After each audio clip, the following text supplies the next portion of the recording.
When Taylor Swift dropped Vigilante S, fans knew exactly who she was aiming at. She needed cold, hard proof, so I gave her some. That one line set the internet on fire, and Swifties instantly pointed fingers at Scooter Braun. After all, this is the man who bought Taylor's masters behind her back, sparked one of the biggest feuds in modern music history, and just so happened to go through a messy, very private divorce. So, when Taylor sang about a woman getting revenge, winning the house, the kids, and walking away with pride, fans connected the dots. But now, Scooter Braun is finally speaking out, and according to him, Taylor's song isn't about him at all. He says people are twisting the truth and creating drama that doesn't exist. But with lyrics this specific and a history this personal, not everyone's buying it. So what's really going on here? Did Taylor just bury Scooter with a smile? Or is this one of those situations where fans want the drama to fit? Let's get into it. To understand why Vigilante S hit so hard, we have to rewind to one of the messiest chapters in Taylor Swift's career, the day she lost control of her life's work in 2019. Scooter Braun, a powerful music executive, best known for managing Justin Bieber and Ariana Grande, quietly acquired Big Machine label group. That deal included the rights to Taylor's first 6 albums, her entire early catalog, bought and sold without her knowledge. Taylor called it her worst-case scenario. She accused Scooter of years of bullying and manipulation and said the deal was done behind her back on purpose to silence her, control her, and erase her legacy. Scooter claimed it was just business, but Taylor didn't buy it neither. Did her fans? Swifties saw it as the ultimate betrayal, a man profiting off the very music he had no part in creating?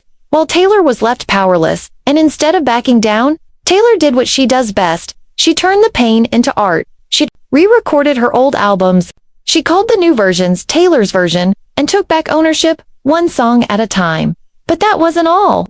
Over the years, her lyrics started getting sharper, more pointed, and suddenly, Vigilante S dropped with a story that sounded eerily familiar. A woman betrayed. A man exposed, injustice served, not in court, but in song. And the moment fans heard it, they didn't hesitate. This has Scooter written all over it. But as explosive as those lyrics were, this drama didn't just come from the music industry, because just when the heat was dying down, Scooter's personal life started to unravel. And what happened next made the story even messier. In July 2021, headlines quietly broke the news. Scooter Braun had filed for divorce from his wife of 7 years, Yael Cohen.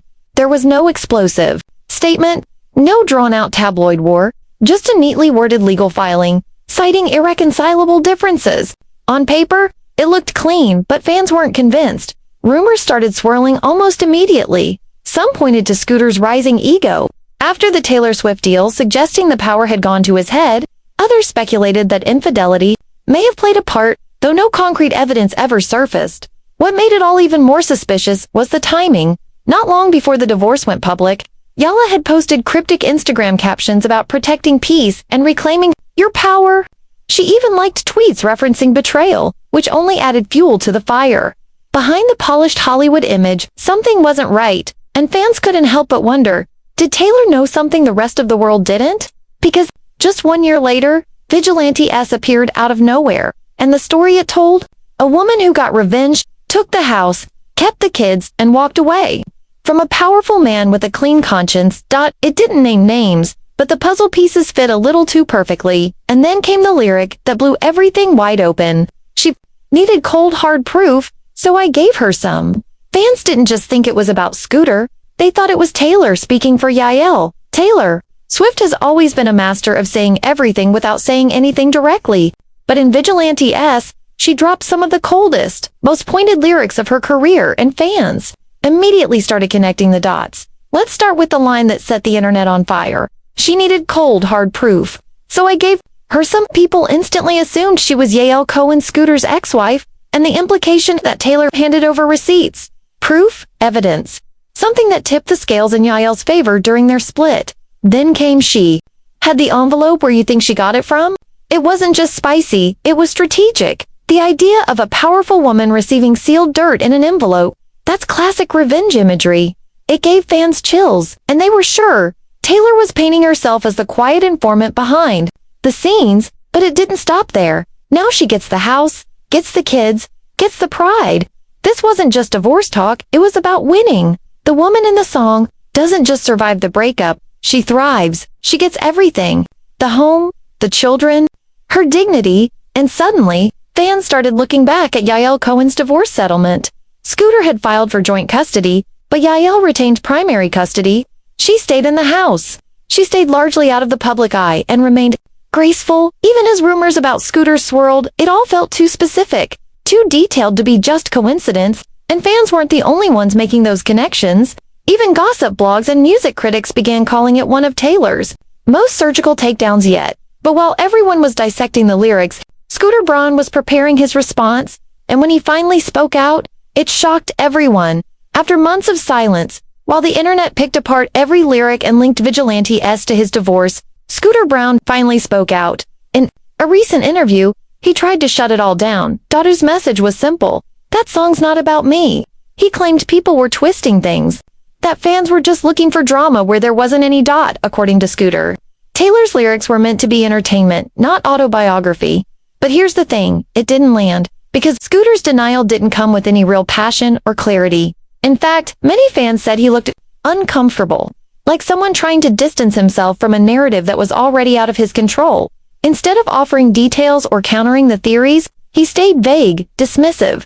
He brushed off the speculation like it was silly, like it didn't matter. But to Swifties, it mattered a lot. This wasn't just another pop beef. This was about a man who publicly disrespected Taylor, lost the PR war, and then tried to act like her most cutting song wasn't aimed straight at him.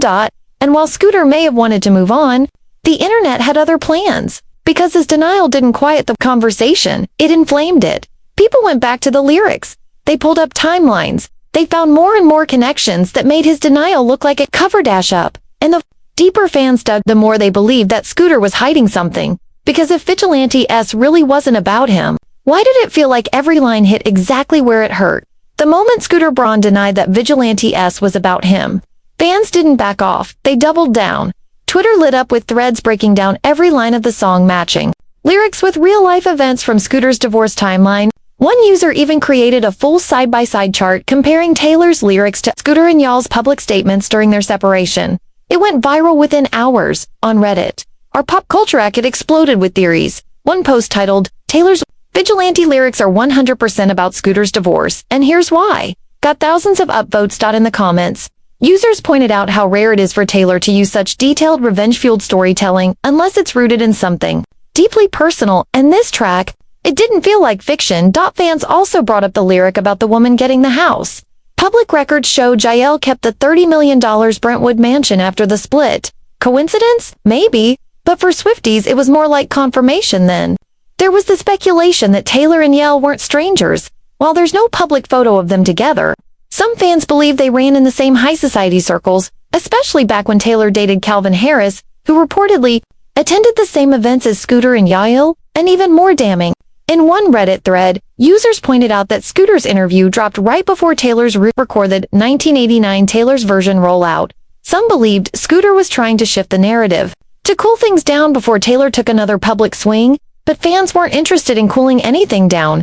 They wanted the truth, and Scooter's vague, almost dismissive attitude only made them dig deeper. Because here's what made it even worse. While Scooter tried to play it off, Taylor said nothing, no denial, no clarification, just silence. And to Swifties, that silence was louder than any interview could ever be. While Scooter scrambled to clear his name, Taylor said nothing, no tweets, no interviews, total silence.